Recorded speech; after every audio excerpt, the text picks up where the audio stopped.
Hello and welcome you all to Prashant tutorial और मैं हूं प्रशांत प्रजापति। लास्ट लेक्चर में हमने फिनिश किया मोमेंट ऑफ इनर्शिया और उसका न्यूमेरिकल, और इस लेक्चर में हम स्टार्ट करने वाले बेंडिंग स्ट्रेसेस इन बीम। सो बेंडिंग स्ट्रेसेस इन बीम ये चैप्टर के बारे में समझने के पहले मैं आपको ये तीन चैप्टर्स के बीच में डिफरेंस बता देता हूँ। एक चैप्टर हमने फिनिश किया मोमेंट ऑफ इनर्शिया के पहले, shear force and bending moment diagram, right, SFD BMD बोलते हैं जिसको। उसके बाद एक चैप्टर और है हमको शेयर स्ट्रेसेस इन बीम, जो हम बेंडिंग स्ट्रेसेस इन बीम के बाद करने वाले हैं। और अभी जो करने वाले हैं हम पहला बेंडिंग स्ट्रेसेस इन बीम। सो शेयर फोर्स, शेयर स्ट्रेसेस इन beam, bending moment, bending stresses इन बीम। कुछ तो कॉमन दिख रहा है, ये आधा और ये आधा। Shear force and bending moment diagram में हमने एक बीम थी, उस बीम के ऊपर ट्रांसवर्स लोडिंग आ रही थी। ट्रांसवर्स लोडिंग के वजह से उस बीम के सेक्शंस पे शेयर फोर्स कैलकुलेट करना और बेंडिंग मोमेंट कैलकुलेट करना सीखा था इन SFD and BMD। Now shear stress में क्या करने वाले हैं, शेयर फोर्स का कैलकुलेशन हमने बेंडिंग SFD एंड BMD में किया, बट उस शेयर फोर्स की वजह से बीम के ऊपर जो शेयर स्ट्रेस आ रहा है, शेयर स्ट्रेस डेवलप हो रहा है, इंड्यूस्ड हो रहा है, और भी अदर फैक्टर्स जो हैं, वो उन चीज़ों के बारे में स्टडी हम शेयर स्ट्रेसेस इन बीम में करेंगे। शेयर फोर्स कैलकुलेट करते हैं, शेयर फोर्स कैलकुलेट करने के बाद में जो शेयर स्ट्रेस आता है, दैट शेयर स्ट्रेस को कैलकुलेट करने का जो प्रोसीजर है वो हम शेयर स्ट्रेसेस इन बीम में समझते हैं। वैसे ही बेंडिंग मोमेंट डायग्राम, ये जो बेंडिंग मोमेंट है, बेंडिंग मोमेंट कैलकुलेशन हमने BMD में समझा था। और बेंडिंग मोमेंट की वजह से जो बेंडिंग स्ट्रेसेस इन बीम्स आते हैं, बेंडिंग स्ट्रेस कैसे फाइंड करना है और उससे रिलेटेड जो टर्म्स है वो हम बेंडिंग स्ट्रेसेस इन बीम्स में समझेंगे। तो स्टार्ट करते हैं बेंडिंग स्ट्रेसेस इन बीम। सो सपोज करो कि एक सिंपली सपोर्टेड बीम है, और ये सिंपली सपोर्टेड बीम के ऊपर जब फोर्स लग रहा है तो ये सैगिंग शेप क्रिएट कर रहा है। एंड ये कैंटिलीवर बीम है, कैंटिलीवर बीम के ऊपर जब हम फोर्स अप्लाई कर रहे हैं तो ये हॉगिंग शेप क्रिएट कर रहा है। तो यही वाला हॉगिंग शेप जो क्रिएट कर रहा है, कैंटिलीवर बीम को ही हम लेके बेंडिंग स्ट्रेसेस इन बीम में एनालिसिस करते हैं। तो सपोज करो इसी बीम को मैंने क्या किया, पहले स्ट्रेट यहाँ पे ड्रॉ कर दिया है, राइट, और देन उसको बेंड होने के बाद में वो कैसी दिखती है मैंने वो ड्रॉ कर दिया ना। एक चीज़ आप ध्यान दे सकते हैं ये पोर्शन के ऊपर, कि ये मैंने एक कट सॉ बनाया है। वो इसलिए बनाया है कि बेंड होने के बाद में इस पोर्शन के ऊपर स्टडी करने के लिए कि इस पोर्शन पे क्या इफ़ेक्ट आते हैं, इसलिए। अब ये बेंडिंग हो क्यों रहा है, क्योंकि यहाँ पे फोर्स अप्लाई हो रहा है, ये दैट F। और ये फोर्स जब अप्लाई हो रहा है यहाँ पे F, तो इस सेक्शन के ऊपर हम लोग एनालिसिस करते हैं जो सेंटर में है। तो इस सेक्शन पे क्या हो रहा है कि बेंडिंग का इफेक्ट आ रहा है। बेंडिंग की वजह से क्या हो रहा है कि नहीं, पहले तो ये फोर्स जो लग रहा है, इस फोर्स से क्या हो रहा है, ये force at a some distance पे है, तो इस फोर्स की वजह से मोमेंट आएगा, एंड मोमेंट की वजह से ही बेंडिंग होगा, and that moment is only called as bending moment. इस फोर्स की वजह से जो मोमेंट आएगा that is bending moment, right. उसी का कैलकुलेशन हमने SFD BMD में किया था। हम उसका इफेक्ट देखते हैं। सो जब इसने बेंड किया, मोमेंट ने बेंडिंग मोमेंट आया, तो बेंडिंग मोमेंट की वजह से इसके अंदर डिफॉर्मेशन कैसा आया, कुछ इस तरीके का आया। तो यहाँ पे देखे थे हमने पहले जब फोर्स अप्लाई नहीं किया था, ये जस्ट उसके फोर्स अप्लाई होने के जस्ट पहले, बेंड होने के जस्ट पहले, डिफॉर्मेशन के पहले यहाँ पे कट सॉ था, ये दिख रहा था कि आसपास में है। आप ऐसा अज्यूम करो कि ये पूरी बॉडी कंप्लीटेड है और ये कट सॉ मैंने जस्ट ऐसे ही बनाया है, इंटरनल क्या हो रहा है वो देखने के लिए, फोर्सेस का इफेक्ट देखने के लिए। फोर्स हमको दिखता नहीं, बट अज्यूम करना है कि फोर्स वहाँ पे दिख रहा है, तो वो उसको दिखाने के लिए मैंने कट सॉ बनाया। सो बेंड हुआ, तो बेंड होने से हमको दिख रहा है कि जो ऊपर का पोर्शन है, जब ये हॉगिंग शेप में बेंड हुआ तो हमको ये दिख रहा है कि ऊपर का शेप जो है वो थोड़ा सा ब्रॉड हो गया, और ये नीचे का जो ये है पोर्शन वो क्या हो गया, कॉम्प्रेस हो गया। तो इससे क्या समझ में आता है कि ये वाले पोर्शन पे कौन से फोर्सेस अप्लाई हो रहे हैं, टेंसाइल फोर्स अप्लाई हो रहे हैं, क्योंकि जब ये बेंड हो रहा है तो बेंड होने के बाद में यहाँ के जो ग्रेन्स है इनको पुल कर रहा है। बेंड होने के बाद में ये इस तरीके से बेंड होने से यहाँ पे क्या हो रहा है, पुलिंग फोर्स अप्लाई हो रहा है। पुलिंग फोर्स अप्लाई होने की वजह से हम देख सकते हैं कि ये ओपन हो गया है, राइट। और यहाँ पे क्या हो रहा है कि ये कॉम्प्रेस हो रहा है। तो यहाँ पे क्या हो रहा है, पुशिंग फोर्स अप्लाई हो रहा है। पुशिंग फोर्स अप्लाई होने की वजह से क्या हो जा रहा है, ये कॉम्प्रेस हो जा रहा है। जैसे हम कैडबरी को अगर हम ऐसे बेंड करें तो ऊपर का लेयर जो दिखता है कि ऊपर के लेयर्स में हमको टेंशन दिखता है, और वो कुछ टेंसाइल टाइप का दिखता है, और नीचे के लेयर में हमको कॉम्प्रेशन दिखता है। तो सेम वही स्टोरी यहाँ पे हुई है, राइट ना। अब देखते हैं कि मैंने जैसा बताया कि इसकी वजह से ये क्या हुआ, यहाँ पे टेंसाइल फोर्स है, तो वो टेंसाइल फोर्स सपोज करो कुछ इस तरीके का है, राइट। ना आप देखते जाओगे कि मैं नीचे जाते जाते मैं एरो छोटा करते जा रहा हूँ, ऊपर सबसे ज़्यादा फोर्स दिखाया मैंने, क्यों? क्योंकि इफेक्ट भी तो वैसा ही दिख रहा है मुझे, इफेक्ट भी हम देखें अगर तो जो ऊपर का पोर्शन है वो सबसे ज़्यादा ये हुआ है। कंसीडर करो कि ये मैंने जब ये बनाया था तो ये मैंने जस्ट थोड़ा सा ऐसे दिखा दिया है, थोड़ा सा यहाँ पे ब्रॉड है, बट ये समझो कि ये ऑलमोस्ट ऐसा था, तो मैंने इसको इस तरीके से इसलिए दिखाया था सो दैट आपको डिफरेंस दिखे। तो सपोज़ करो ये ऐसा था, तो जब मैंने इसको ये किया, बेंडिंग मोमेंट अप्लाई किया, तो ऊपर का पोर्शन देख रहे कि सबसे ज़्यादा डिफॉर्म हो रहा है। इसका मतलब क्या लग रहा है कि ऊपर के पोर्शन पे सबसे ज़्यादा फोर्स अप्लाई हो रहा है, इसके लिए ऊपर के पोर्शन पे सबसे ज़्यादा टेंशन आ रहा है, राइट। और नीचे के पोर्शन, जैसे जैसे हम नीचे आते जाते देखते हैं कि उसका जो है फोर्स का इफेक्ट कम होते जा रहा है और उसकी वजह से उसका डिफॉर्मेशन भी कम होते जा रहा है। अब एक ऐसा पॉइंट आ रहा है जहाँ पे टेंसाइल फोर्स का बिल्कुल भी इफेक्ट नहीं पड़ रहा है, राइट। फिर उस पोर्शन के बाद में हम जब नीचे जाते हैं तो देखते हैं कि फिर धीरे धीरे क्या हो रहा है कि ऊपर का अपोजिट होते जा रहा है। ऊपर का अपोजिट यानी कि सपोज़ करो ये मैंने थोड़ा सा अलग बना दिया है, ये इस तरीके से होगा, कॉम्प्रेस होते जाएगा, राइट। तो देख रहे हैं कि जैसे जैसे हम नीचे जाते जा रहे हैं वहाँ पे पुशिंग फोर्स यहाँ पे जो है थोड़ा कम अप्लाई है, पुशिंग। अब इसी को मैं क्या करता हूँ, जूम करके नीचे बना देता हूँ सो दैट आप अच्छे से समझ पाएँ। तो हम ये देखते हैं कि यहाँ पे पुशिंग फोर्स है वो थोड़ा कम है और धीरे धीरे पुशिंग फोर्स क्या हो रहा है, बढ़ते जा रहा है,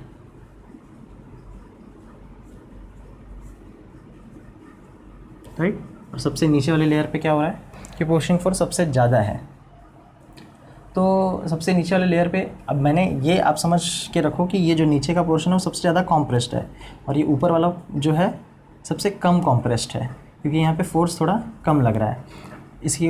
लेकिन ये आप देखोगे कि यहाँ पे ब्रॉड है, तो आप ऐसा समझो कि ब्रॉड मैंने इसलिए बनाया क्योंकि इसको मैंने जूम कर दिया इसके लिए ब्रॉड।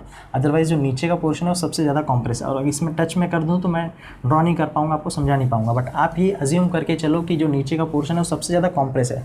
आप प्रैक्टिकली भी समझ सकते हो कि कैडबरी को जब हम ऐसे बेंड करते हैं तो नीचे का जो पोर्शन होता है सबसे ज़्यादा कॉम्प्रेस्ड होता है। तो ये लेयर जो है सबसे ज़्यादा कॉम्प्रेस्ड है, ये लेयर सबसे ज़्यादा कॉम्प्रेशन में ये बोल के आपको ये समझाना चाहता हूँ कि यहाँ पे कॉम्प्रेसिव फोर्स सबसे ज़्यादा अप्लाई हो रहा है, धीरे धीरे धीरे क्या हो रहा है, कॉम्प्रेसिव फोर्स कम अप्लाई होते जा रहा है। यानी पुशिंग फोर्स जो है वो ज़्यादा है यहाँ पे अप्लाई, धीरे धीरे धीरे वो सेंटर पे जाते टाइम पुशिंग फोर्स कम अप्लाई होते जा रहा है, राइट।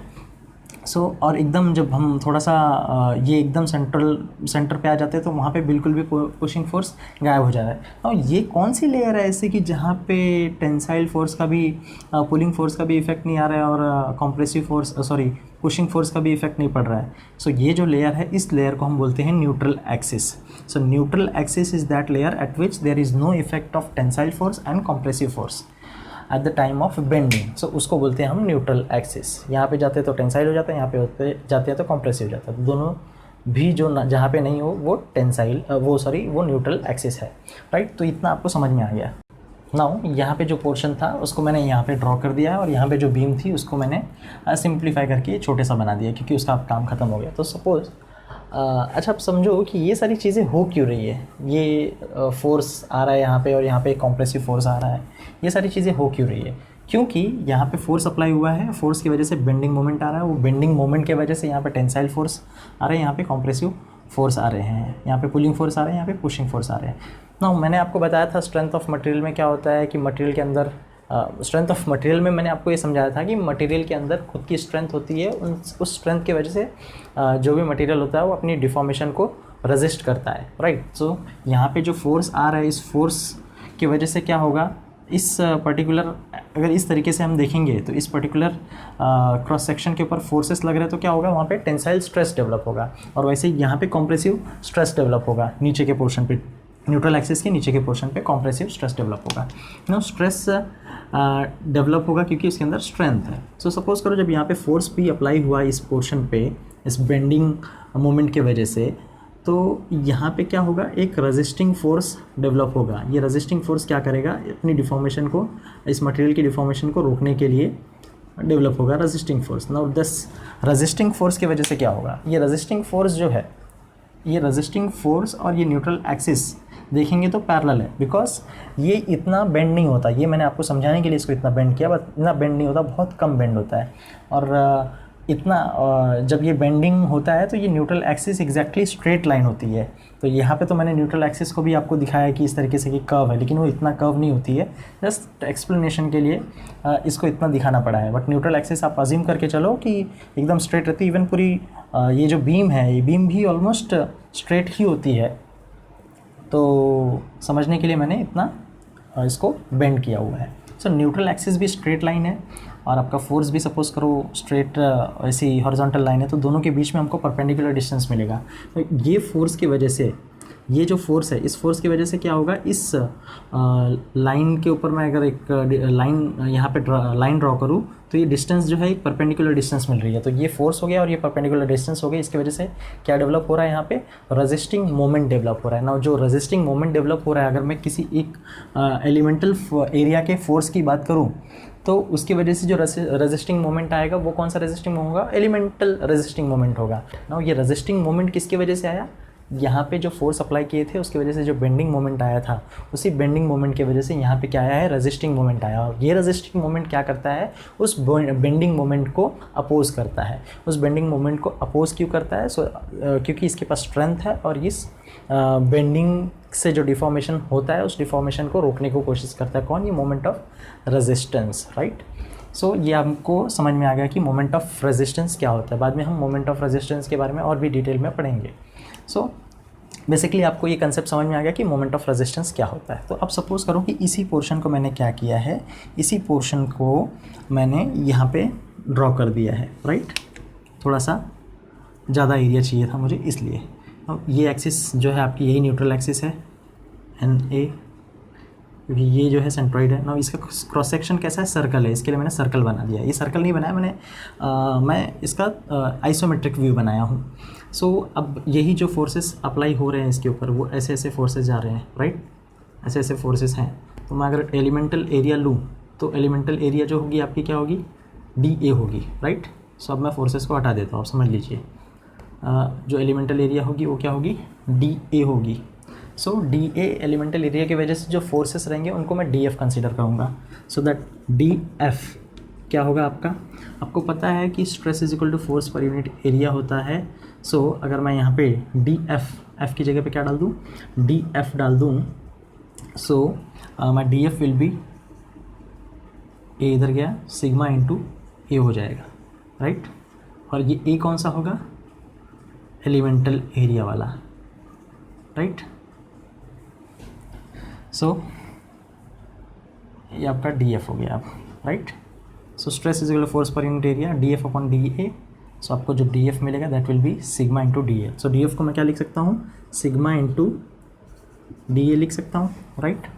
नाउ अब ये फोर्सेस की वजह से जो moment of elemental moment of resistance आएगा, एलिमेंटल मोमेंट ऑफ रेजिस्टेंस, वो क्या होगा, फोर्स इंटू परपेंडिकुलर डिस्टेंस, यानी कि DF into perpendicular distance. No, perpendicular distance जो है उसको मैं y कंसीडर करता हूँ, बिकॉज ये न्यूट्रल एक्सिस से ऊपर की डिस्टेंस, ऊपर के फाइबर तक की डिस्टेंस को हम लोग y टर्म में मेज़र करते हैं, राइट।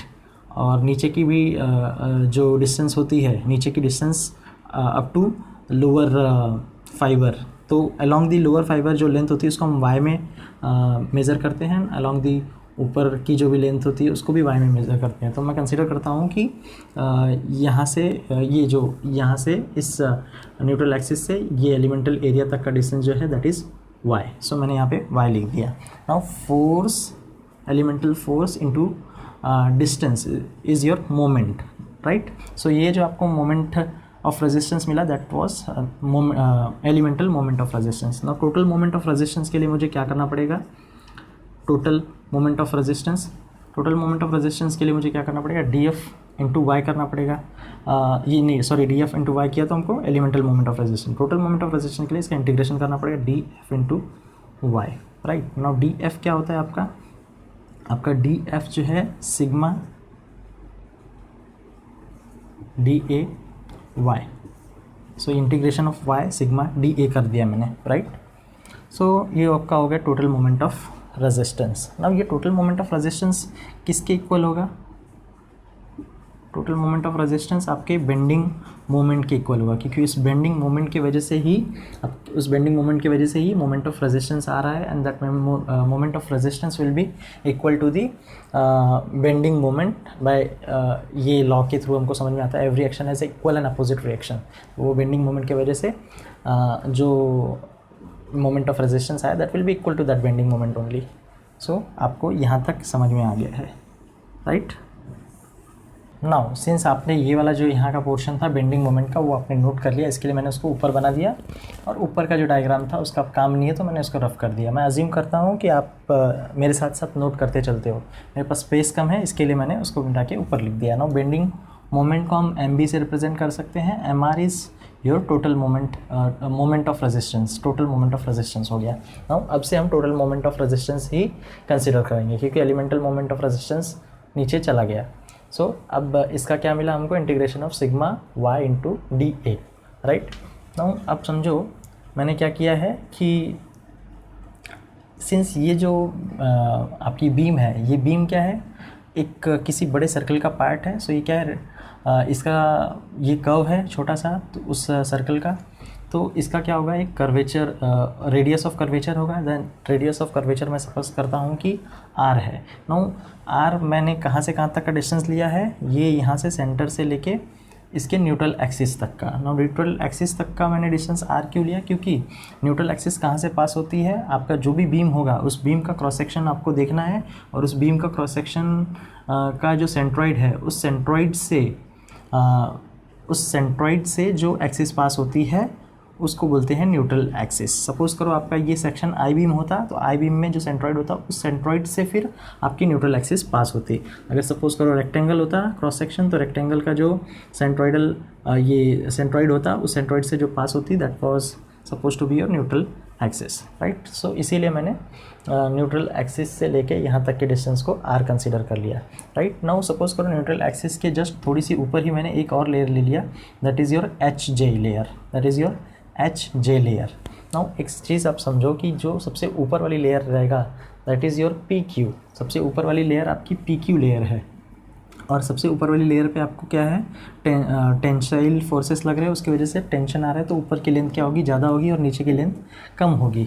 सो पी क्यू जो होगी ज़्यादा होगी, पी डैश क्यू डैश जो है कम हो जाएगी, क्योंकि इस लेयर के ऊपर क्या आ रहा है, कॉम्प्रेशन आ रहा है, कॉम्प्रेशन की वजह से इसकी लेंथ क्या हो जाएगी, कम हो जाएगी। सो अब एच जे जो है ये एच जे का लेंथ बट ऑब्वियस है कि एफ जी से ज़्यादा रहेगा, क्योंकि एच जे जो है वो लेयर थोड़ी सी ऊपर है और एफ जी जो लेयर है वो नीचे है। सो एफ जी लेस होगा, एच जे ज़्यादा होगा, राइट। नाउ जो एक लेंथ है अलॉन्ग डायमीटर जो ये लेंथ है, ये वाली लेंथ, उसको मैंने वाई से डिनोट किया है। नाउ आप समझ ले कि ये वाई अलग है और ये वाला वाई अलग है, वो वाई यहाँ पे चला गया। नाउ ये वाई अलग है, ये वाई बाद में इसको मैं किसी और चीज़ में कन्वर्ट कर दूंगा, तो ये वाई और वो वाई रहेगा नहीं कन्फ्यूज़ होने के लिए। सो ये वाई जो है that is distance between neutral axis and HJ, and this y is distance between the elemental area and neutral axis.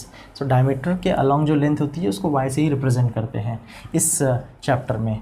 So इतना समझने के बाद में हमने फॉर्मूला बहुत पहले पढ़ा है बचपन में कि angle is equal to arc upon radius, right. So angle यहाँ पे क्या है, सपोज करो ये अगर मैं इससे लाइन ज्वाइन करता हूँ, ये लाइन ज्वाइन करता हूँ, तो मुझे एक एंगल मिलता है that is small angle delta theta. So delta theta will be equal to arc. Arc क्या है आपका, अगर इस आर्क के करस्पॉन्डिंग आर्क देखूं तो मुझे मिलता है that neutral axis, and neutral axis is nothing but F G. मैंने एन ए का दूसरा नाम दे दिया है एफ जी, राइट।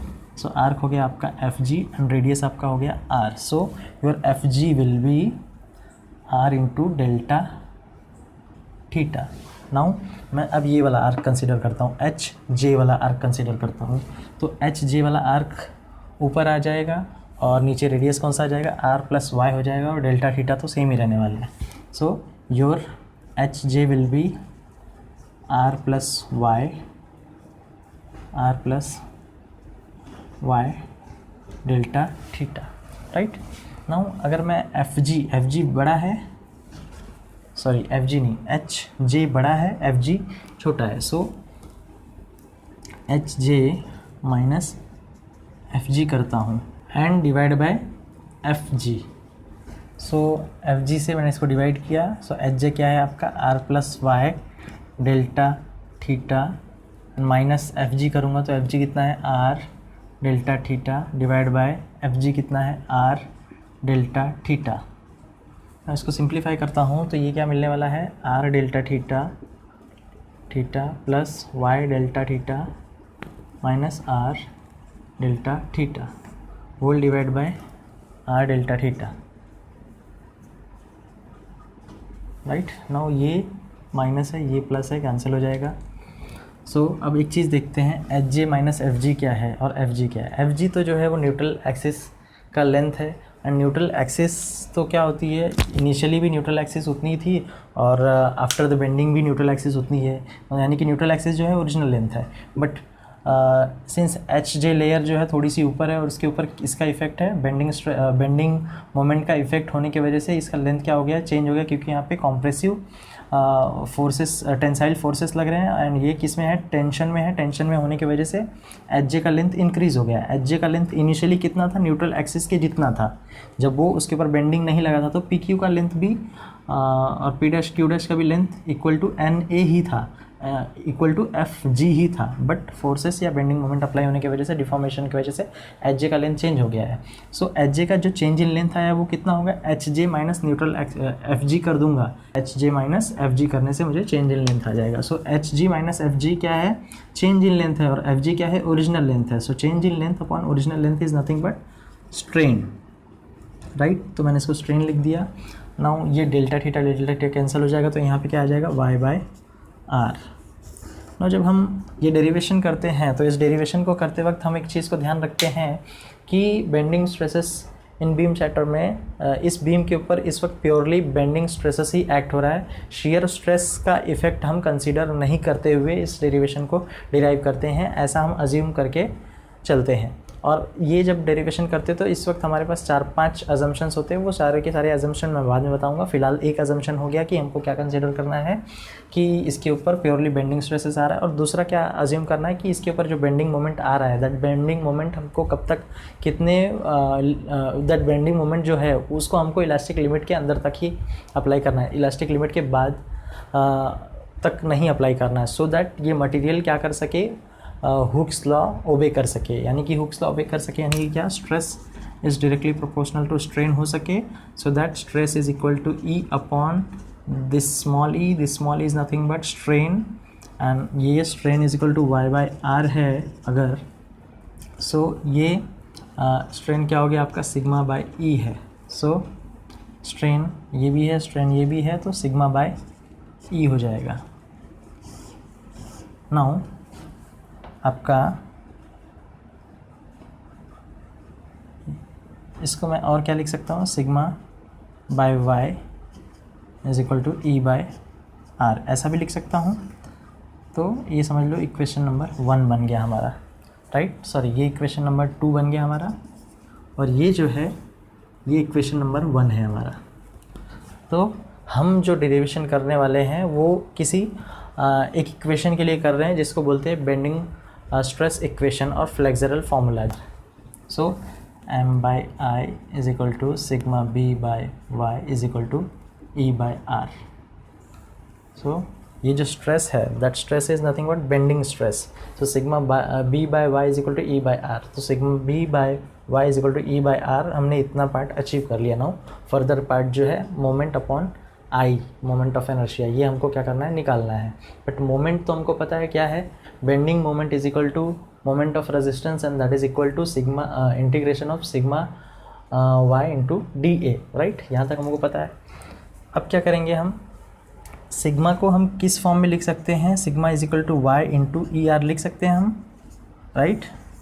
नाउ इसको sigma is equal to y into E R को कहाँ हम पुट कर सकते हैं, इस जगह पे पुट कर सकते हैं। Sigma is equal to y into E R मैं लिख देता हूँ। चलो बेंडिंग मोमेंट को मैं अभी फ़िलहाल खाली एम से ही रिप्रेजेंट करूँगा क्योंकि मुझे ये फॉर्मूला अचीव करना है। नाउ इंटीग्रेशन के अंदर मैं सिग्मा की जगह पे क्या रख दे रहा हूँ Y into E by R, Y into E by R to Y D A. So अब हम देख सकते हैं एक चीज़ कि मैंने आपको बोला था कि ये y अलग है और ये y अलग है, बट बेसिकली ये y रिप्रेजेंट कर रही है इस डिस्टेंस को और ये y जो रिप्रेजेंट कर रही है इस डिस्टेंस को। बट बेसिकली y है क्या चीज़, y का वैल्यू अलग है, यहाँ पे अलग है, यहाँ पे अलग है, बट y है क्या, y इज़ अ वेरिएबल, उसका कोई भी वैल्यू हो सकता है। तो मैं वेरिएबल तो लिख सकता हूँ ना साथ में, वेरिएबल्स को तो मल्टीप्लाई कर सकता हूँ क्योंकि वो वेरिएबल है, वेरिएबल की वैल्यू कुछ भी हो सकती है। क्योंकि ये जो डिस्टेंस है मैं कहीं से भी ले सकता हूँ और ये एच जे है वो मैं कहीं से भी ले सकता हूँ, इसलिए मैं वाई वाई को मल्टीप्लाई कर सकता हूँ। एंड ई और आर क्या है, ये तो कांस्टेंट है। ई क्या है, E is the modulus of elasticity of this material and R क्या है, रेडियस ऑफ कर्वेचर। तो रेडियस ऑफ कर्वेचर तो सेम ही रहने वाला है, इलास्टिसिटी तो सेम ही रहने वाला है, बट वाई क्या है आपका, वाई ये दोनों तो वेरिएबल है। तो वेरिएबल इस तरफ रहते हैं इंटीग्रेशन के और जो कांस्टेंट रहता है उसको हम इस तरफ ले लेते हैं। सो आप आगे देखिए, एम क्या हो जाएगा आपका, E by R integration of y square into D A हो जाएगा। नो, एक चीज़ आप याद रखो, समझो कि y square into D A, ये मैंने क्या समझाया था आपको, y square into D A क्या होता है। आपको मोमेंट ऑफ इनर्शिया मैंने जब करवाया था तो हमने एक एक्सप्रेशन अचीव किया था, that was y square into D A. यहीं पे देख लो, अगर ये डी ए है और ये वाई डिस्टेंस है तो फर्स्ट मोमेंट ऑफ एरिया क्या हो जाएगा, y into D A. Second moment of area is nothing but moment of inertia, तो सेकेंड मोमेंट ऑफ एरिया क्या हो जाएगा, Y square D A. So Y square D A is nothing but second moment and second moment is nothing but moment of inertia. So ये part आपका जो हो जाएगा ये क्या हो जाएगा आपका, आई हो जाएगा। So M is equal to E by R upon I, और आई को अगर मैं नीचे ले लूँ तो मैं क्या लिख सकता हूँ यहाँ पे, m by I is equal to E by R. So इसको इक्वेशन नंबर 1 कंसिडर किया, इसको इक्वेशन नंबर 2 कंसिडर किया, इसको इक्वेशन नंबर 3 कंसिडर किया। So from 1, 2 and 3 equation what I can write is your, sorry इसको 2 ही रहने दो, इक्वेशन नंबर 2 ही रहने दो इसको। सो हम देख सकते हैं इक्वेशन नंबर 2 में ई बाय आर है, यहाँ पे भी ई बाय आर है। So your sigma by y, या फिर वहाँ से ले सकते हो क्योंकि ये अचीव करना है, तो M by I is equal to sigma by Y is equal to E by R, because your E by R is equal to sigma by Y also and E by R is equal to M by I also. तो ये आपका हो गया bending stress equation. M B is bending moment, sigma B is bending stress. So इसको बोलते हैं flexural formula, और इसको क्या बोलते हैं, बेंडिंग स्ट्रेस इक्वेशन।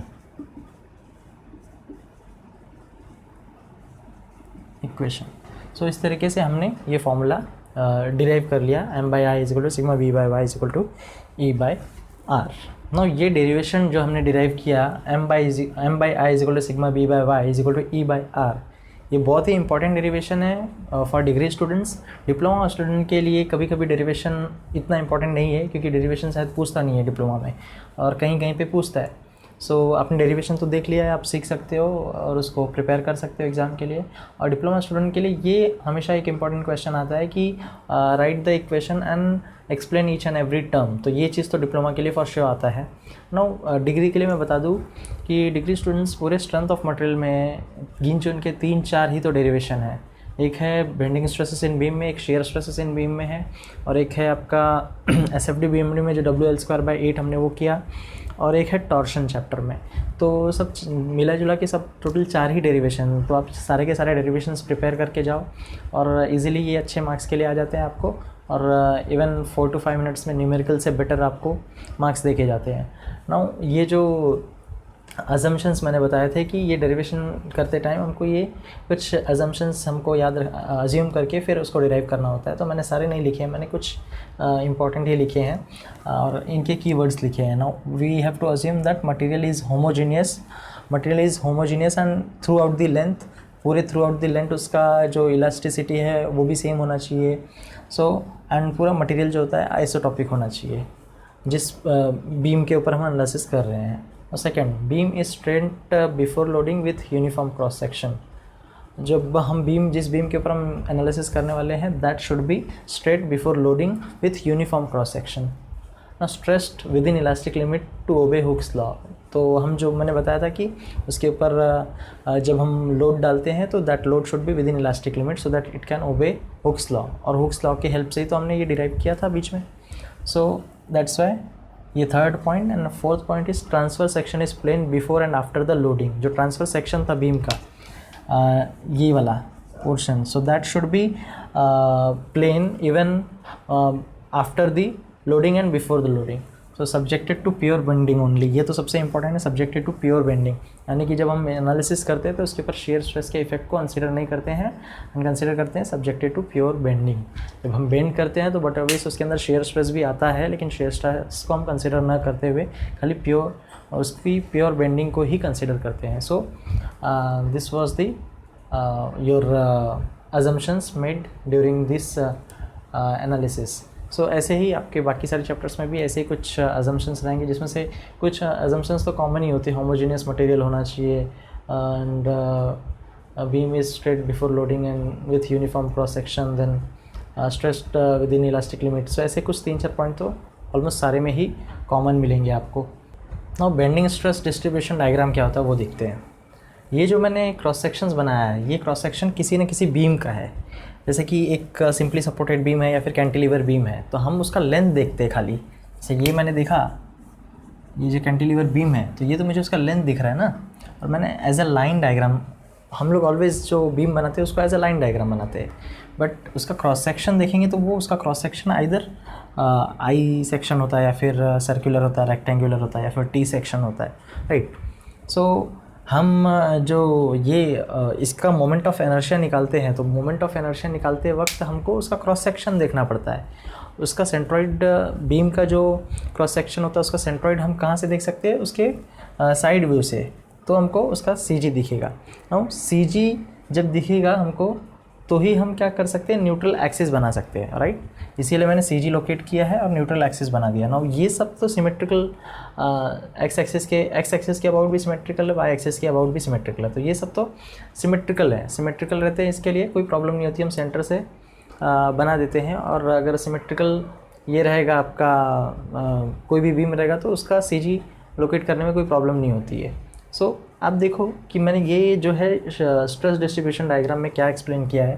जैसे कि ये बीम है, ये बीम जब बेंड होती है, ये बीम के बेंड होने के वक्त इसके जो ऊपर के पोर्शन है उसके ऊपर क्या आता है? मैंने बताया था, जब कैडबरी को हम ब्रेक करते हैं इस तरीके से हॉगिंग शेप में, तो ऊपर के लेयर पे क्या आता है? टेंशन आता है। उसकी वजह से क्या होता है? ऊपर के लेयर में ये आपका टेंसाइल स्ट्रेस आएगा। टेंसाइल स्ट्रेस होने की वजह से, टेंसाइल स्ट्रेस हम पॉजिटिव से रिप्रेजेंट करते हैं, इसके लिए इसको हम इस तरफ दिखा रहे हैं, राइट साइड में दिखा रहे हैं।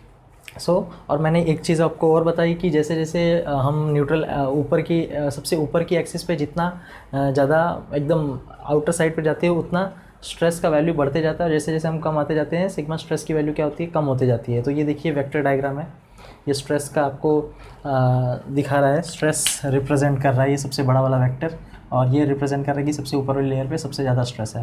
और जैसे जैसे हम नीचे न्यूट्रल एक्सिस के पास आते जाते हैं तो एक लेयर आती है जहाँ पे बिल्कुल भी स्ट्रेस नहीं है, ना ही टेंसाइल ना ही कॉम्प्रेसिव। फिर जैसे ही हम उसके नीचे जाते हैं वैसे वैसे कॉम्प्रेसिव स्ट्रेस बढ़ते जाता है, और सबसे नीचे वाली लेयर पे क्या होता है? कॉम्प्रेसिव स्ट्रेस सबसे ज़्यादा होता है। नाउ ये न्यूट्रल एक्सिस से यहाँ तक की outer most fibre, neutral axis से लेके आउटर मोस्ट फाइबर तक की डिस्टेंस को हम लोग जो मैक्सिमम डिस्टेंस होती है उसको बोलते हैं y, यानी कि ये अलोंग दी डायमीटर, आप अलोंग दी न्यूट्रल एक्सिस से along the outer most fibre जो भी लेंथ होगी आप उसको y से रिप्रेजेंट करोगे।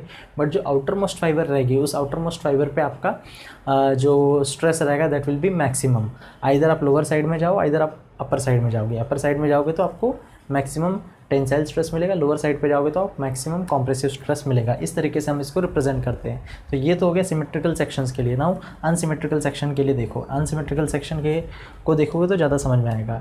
नाउ अब इसका सेंट्रॉइड कहाँ पे है? यहाँ पे है। तो सेंट्रॉइड जहाँ पे है वहाँ से इसका न्यूट्रल एक्सिस, और न्यूट्रल एक्सिस जो होता है वो neutral axis on inside the board रहेगा, आपको वो एज अ पॉइंट से दिखेगा। बट मैं आपको इस तरीके से क्यों दिखा रहा हूँ? क्योंकि हम उसके क्रॉस सेक्शन को देख रहे हैं, इसके लिए मैंने यहाँ पे सेंट्रोइडल एक्सिस बना के जस्ट एक लाइन यहाँ पे ड्रॉ की है। बट सेंट्रोइडल एक्सिस, इसका जो न्यूट्रल एक्सिस रहेगा, सपोज ये बार है तो न्यूट्रल एक्सिस तो इस तरीके से रहेगा ना। ये न्यूट्रल एक्सिस का प्लेन हमको दिख रहा है खाली साइड व्यू से। सो ये आपका न्यूट्रल एक्सिस है। इसमें देखो ऊपर क्या होता है, इसमें हाँ एक चीज़ और आपको समझना है कि जब मैं ये इक्वेशन देखता हूँ m/i is equal to sigma b/y is equal to e/r, तो मैं e/r को नहीं कंसीडर करूँ, खाली m/i सिग्मा b/y कंसीडर करूँ, और चलो ठीक है, मैं ये m/i तो कुछ भी हो सकता है, बट e/r तो क्या रहेगा, फिक्स रहेगा, तो मुझे यही वाला लेना पड़ेगा, sigma b/y is equal to e/r। Now e/r तो क्या है, कांस्टेंट है, सो मैं y को उधर लेके जा सकता हूँ, सो y को मैं अगर इधर लेके जाता हूँ तो मुझे समझ में आता है कि your bending stress depend upon y, यानी कि आपका बेंडिंग स्ट्रेस जो होता है वो डायरेक्टली प्रोपोर्शनल टू y होता है। जैसे जैसे आपका y इंक्रीज़ होता है वैसे वैसे आपका बेंडिंग स्ट्रेस भी इंक्रीज़ होता है। इसीलिए मैंने बोला कि आउटर मोस्ट फाइबर पे आपका जो बेंडिंग स्ट्रेस रहेगा वो मैक्सिमम रहेगा, चाहे आप लोअर साइड में जाओ चाहे आप अपर साइड में जाओ, और नीचे के साइड में जाओगे तो कॉम्प्रेसिव में मैक्सिमम रहेगा। नाउ एक चीज़ और मुझे बताना है मोमेंट ऑफ इनर्शिया का।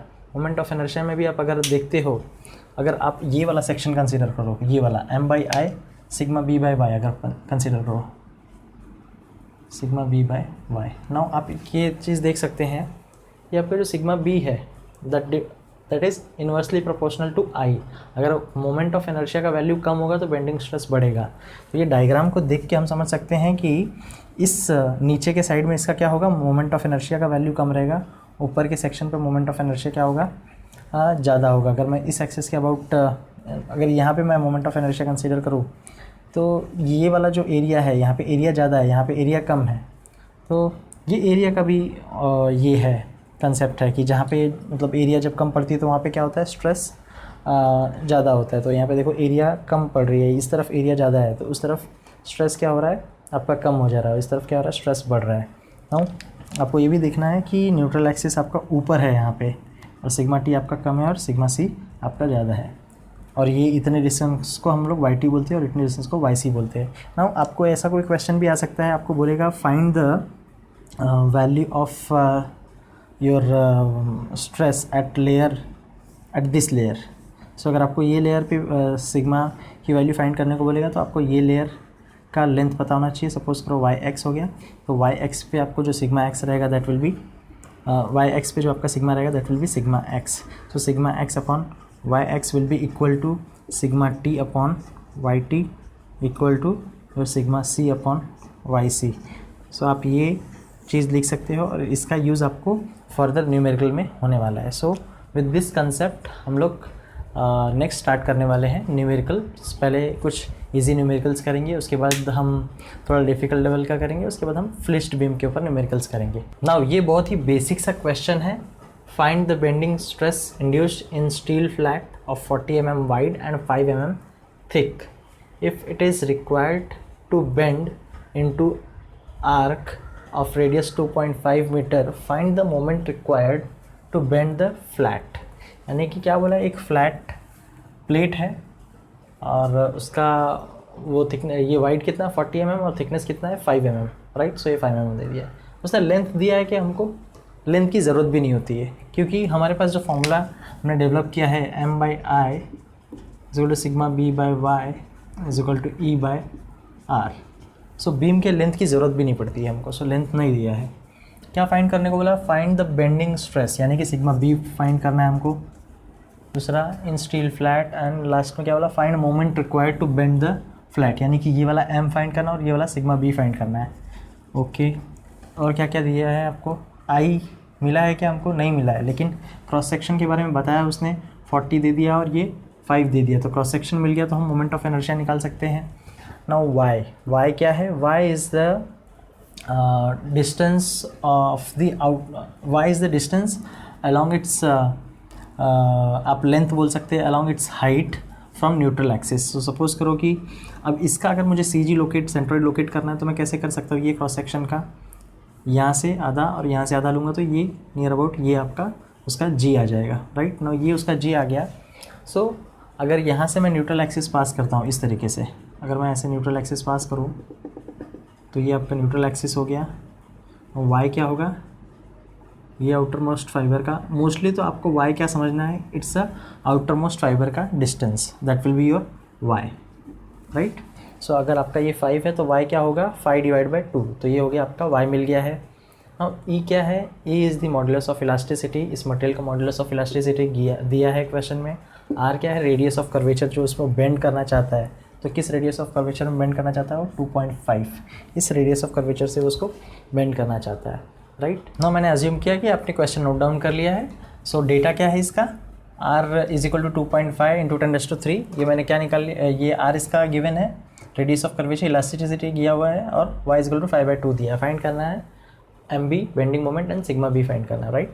सो बेंडिंग मोमेंट फाइंड करने के लिए मैं दो तरीके से फाइंड कर सकता हूँ, या तो मैं पहले सिग्मा बी निकालूँ इस इक्वेशन से and sigma B by Y करके यहाँ पे सॉल्व कर सकता हूँ, या फिर m by I E by R लेके भी मैं सॉल्व कर सकता हूँ, राइट। सो मैं m by I is equal to E by R लेके सॉल्व करता हूँ, और बेंडिंग स्ट्रेस के लिए sigma B by Y is equal to E by R लेके सॉल्व करता हूँ। नाउ जब मैं इसको सॉल्व करने जाता हूँ तो मुझे ई और आर तो डायरेक्टली गिवन है, बट आई जो है आई निकालना है। नाउ आई निकालना है तो मुझे इसका आई एक्स एक्स निकालना है कि आई वाई वाई निकालना है, वो क्वेश्चन आता है। नाउ आई एक्स एक्स निकालना है कि आई वाई वाई, ये एक बिग क्वेश्चन है। तो हम समझते हैं बात को कि ये जो है, सपोज़ करो ये वही बीम है, और ये सपोज़ करो ये थिकनेस कितनी है 5 mm है, और इसका जो विड्थ है ये कितना है 40 है, राइट। नाउ अब अगर ऐसा कोई बीम रहेगा तो इसके ऊपर कोई भी किस तरीके से बेंड करना चाहेगा, सिंस क्वेश्चन में तो गिवन नहीं है, तो हमको एज अ खुद की अंडरस्टैंडिंग से समझना है कि वो इसको इस तरीके से बेंड करना चाहता है। अगर वो इसको इस तरीके से बेंड करना चाहता है तो ये आपको ये दिख रहा है, ये क्रॉस सेक्शन, इस क्रॉस सेक्शन के यहाँ से सेंट्रॉइड आपका इसका ये रहेगा, और इस सेंट्रॉइड के यहाँ से आपका न्यूट्रल एक्सिस पास होगा। अगर मैं ऐसे बेंड करना चाहूँगा तो आपका जो न्यूट्रल एक्सिस रहेगा वो हॉरिजॉन्टल रहेगा, राइट, क्योंकि मैं इसको ऐसे बेंड कर रहा हूँ। तो ऊपर के जो सरफेस है उसके ऊपर क्या आने वाला है, आपका टेंसाइल स्ट्रेस आने वाला है, नीचे के वाले सरफेस पे आपके कॉम्प्रेसिव स्ट्रेस आने वाला है, राइट। सो आपका न्यूट्रल एक्सिस कैसा रहेगा, आपका हॉरिजॉन्टल रहेगा न्यूट्रल एक्सिस। अगर मैं इसी को इसका साइड व्यू मैं इस तरफ बनाऊँ तो ये साइड व्यू इस तरफ बन जाएगा, और इसका न्यूट्रल एक्सिस कैसा रहने वाला है, हॉरिजॉन्टल रहने वाला है, राइट। अगर मैं इस तरीके से बेंड करता हूँ, सपोज़ अगर मैं इसको इस तरीके से बेंड करना चाहता हूँ, राइट, मैं अगर इसको इस तरीके से बेंड करना चाहता हूँ ऐसे, तो अगर ऐसे बेंड करूँ तो क्या होगा, आपकी न्यूट्रल एक्सिस कुछ इस तरीके की होगी, इस तरीके की आपकी न्यूट्रल एक्सिस होगी। और जब इस तरीके की न्यूट्रल एक्सिस होगी तो ये ऊपर के फाइबर पे क्या आएगा, टेंसाइल स्ट्रेस आएगा, नीचे के फाइबर पे कॉम्प्रेसिव स्ट्रेस आएगा। सो उस वक्त आपकी न्यूट्रल एक्सिस इस तरीके से होगी, और जब मैं साइड व्यू में बनाऊंगा तो न्यूट्रल एक्सिस इस तरीके से होगी, राइट। तो मैं इस तरीके से बेंड नहीं करना चाहता हूँ, मुझे समझना है, मुझे ऐसा अज्यूम करके चलना है क्वेश्चन में कि मैं इस तरीके से बेंड करना चाहता हूँ। तो इस तरीके से बेंड करना चाहता हूँ, इसके लिए न्यूट्रल एक्सिस कैसी आई है, ऐसी आई है, इसलिए मैंने न्यूट्रल एक्सिस इस तरीके से बनाई है, राइट।